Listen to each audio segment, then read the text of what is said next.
Hi, this is Michelle Alexandria here in Washington, D.C. for Disney's D23's Fanniversary celebration. And I'm going to start by asking you to tell us who you are and why we're speaking with you today. Excellent. Well, I'm Billy Stanek. I am a writer for Disney23 Magazine and also the web editor of D23.com, the official Disney Fan Club's website. And I'm Justin Arthur. I'm a collection specialist and researcher at the Walt Disney Archives. How does one become a collections? Both of you have my dream job. So what I want to know is, how did you get it, and can you get me in the door? Well, for me, I started working at Disneyland about 10 years ago, actually, and I just worked my way through the company. I worked at Autopia and attractions. I was an attraction host. I worked at the Grand Californian Hotel. I also started writing for public affairs with Disneyland Resort, and then eventually started writing for the corporate newsletter, which is called Disney Newsreel in Burbank, and then slowly started doing more D23 stuff with that team, and so more recently I've been editing for D23.com, which has been a lot of fun. Okay. I think for both of us, it's some amount of luck as well as to how we got our awesome jobs. But similarly to Billy, I grew up, I was a big Disney fan, a big geek, and I started my career actually working at Walt Disney World at the Jungle Cruise, the world famous Jungle Cruise. I was just doing that Jungle Cruise a couple of months ago, yes. Actually, last month.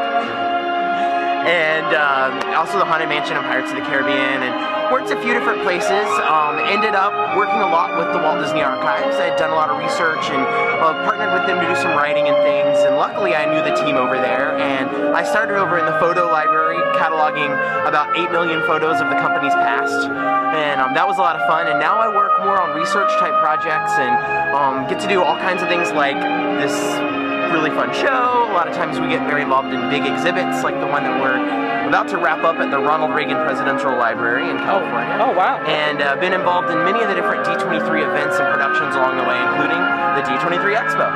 So can you tell us a little bit about D23 and exactly what it is and how fans can get involved? Yeah, absolutely. Well, we do all sorts of events across the country. The Fanniversary celebration is one of the events that we do all year long, but we also have, so we're going to 10 cities with D23's Fanniversary celebration.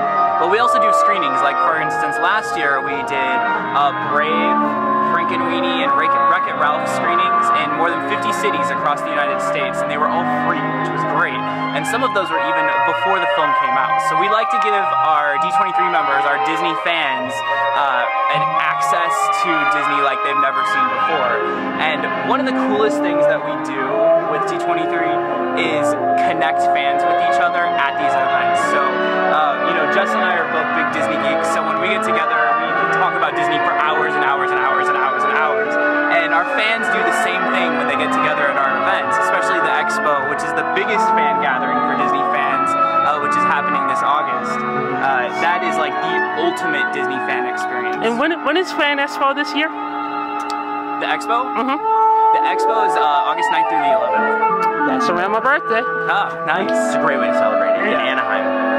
So can you talk a little bit about what's been, the most exciting thing you've done so far on this tour? On this tour, we're kind of just getting started.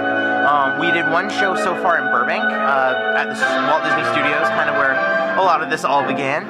And so this is our first stop on our tour on the East Coast, and then we're going to make our way over to Seattle and San Francisco after that. But I don't know, the most exciting thing probably was our first show at the studio. It was a packed house.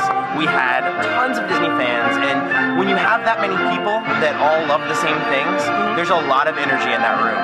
And doing the show without an audience is very different than doing it with 250 people who are really, really into it. Yeah, that was a blast. One of the cool things about the Fanniversary show that we do is we bring out stuff from the archives, which, Justin and his team, all the researchers go and they find all of this really interesting stuff that a lot of people haven't seen, and we bring it on the road and we show it to people. And we also have brought a couple of props from the archives on tour. So from the archives, what would you say are your top 3 favorite things so far that you've shown, or let's start there, and then I have a follow-up question. That we've shown on the tour, or shown just in general? That you've shown just in general. Or bring Ferdinand. Yes. Well, actually, yeah, he brings up a good point. There's one thing we're really excited about is we have a new restoration of the Ferdinand the Bull cartoon. And we're only showing a little bit of it, but we're really excited. We actually just got that this week from the studio. This is the first time it's ever been shown. It looks beautiful. Yeah, it's gorgeous. So we're excited for that. But as far as other things in the archives, I'm a fan of all sorts of things throughout the company. I'm a big theme park fan. One of my favorite things that we've been able to show a little bit and have in our collection is the Colonel, who is a puppet character from the Adventurers Club, which was sort of an adults-only venue at Walt Disney World at Pleasure Island. Do you mean there's Disney porn at Disney World? Oh, no. It was just sort of like an adult entertainment district. We had a lot of like different bars and clubs and things like that. Is it Mickey Mouse doing a striptease? No. Which for him would be the reverse, wouldn't it? He'd be putting his clothes on. So. Another cool thing that we're bringing on tour also is the Roger Rabbit test footage. I was a huge fan, and I still am, of Roger Rabbit. I grew up with that film, and in our presentation we have some test footage of a character that was cut out of the film, and also just some earlier versions of what Jessica Rabbit and Roger Rabbit were going to look like. So every time I see that test footage, I just get chills because it's so cool. And then what is the one thing in the archive that you wish you could bring on tour? Keep in mind, I'm assuming nothing huge, but something that's carryable. We have things as big as a 25-foot Black Pearl pirate ship from Pirates of the Caribbean. So which obviously I wish we could bring that on tour. But maybe we could ride it here, actually. It would be perfect for this museum, in fact. But I especially love, we have some of the stop-motion puppets that were used in different films like James and the Giant Peach, and which is a favorite of mine from my childhood. Also, I'm a big fan of a movie called The Life Aquatic with Steve Zissou, Wes Anderson film from a few years ago, and we actually have a lot of the creatures that were featured in that film, which I think are just the coolest things ever. And with Disney owning everything now, what's your favorite one or two Disney things? From like a character or movie, or I know you love the theme park, so we will. Okay. That wouldn't be a fair answer. So something that's not a theme park related. I think my favorite Disney character is probably Roger Rabbit. I just think he's the coolest, kind of quintessential Disney character. But my favorite Disney film is probably 20,000 Leagues Under the Sea, the 1954 film, which is celebrating its 60th anniversary next year. I'm pretty excited. Okay. Yeah, I always used to say that my favorite Disney film was Mary Poppins, because again, it's that live-action sequences with animation, so it's the blend of like everything everybody loves about Disney. But one of my favorite things that we're doing in this show is Robin Hood. We're celebrating that anniversary this year. Cool. I think that's one of those films that gets overlooked a lot, but it's one of my favorites. It's my favorite Disney film. So, okay, so two more questions. One is how do fans get involved in D23? Well, you can just go to d23.com. We have two levels of membership there. We have the silver and the gold membership. And the gold membership comes with the Disney 23 magazine, which is a quarterly publication. And it has tons of articles about new films. Billy writes for it. Yes. We have a team of writers, a lot of subject matter experts, so we always go to the people who are... I want to write for D23.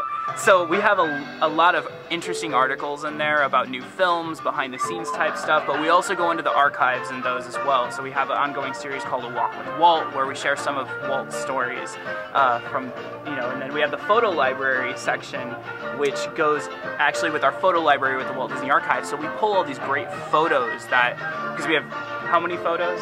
About 8 million, I believe. Yeah, and so that's like a recurring section where we bring out some of those photos and share them with fans.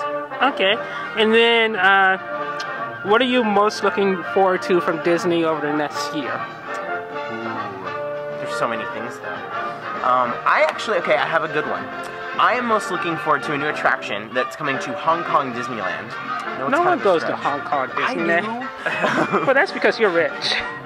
No, I did my study abroad there in college, so that was my excuse for being there. But anyway, there's a new attraction opening at Hong Kong Disneyland called Mystic Manor, and it's a trackless ride, so it's going to be sort of cutting-edge technology. What's a trackless ride? Imagine going on a ride like the Haunted Mansion or anything else, but with no track. Wow. So the vehicles will be able to kind of do whatever they want, and they'll have randomized patterns. But I think that's going to be pretty mind-blowing. Yeah. And what about you? Well, I'm excited for the expo coming up in August, just because that is when we release all of that news about what's coming out in films, what's coming out in park attractions, and we also in China. I mean, not going to go back to China, but we have Shanghai Disney that's going to be opening there in a couple of years, and I know for a fact that we're gonna be unveiling some of this stuff and some models and things at the expo this year. So I'm excited to see what Walt Disney Imagineering is bringing to the expo. Okay, and then lead the fans with the Disney thought. A Disney thought? Or just a thought. Like, why are we here at the Navy Museum? Why are we here? Well, because we have a whale of a tale to tell. Or a whale of a tale or two. Okay, awesome. Sorry. I was just going to say that it's so great to have Disney fans across the country come together in a show like this, because a lot of Disney fans experience Disney through either films, or if you're close to a park, you go there, but to be able to do that with everything into one show is just such a cool experience.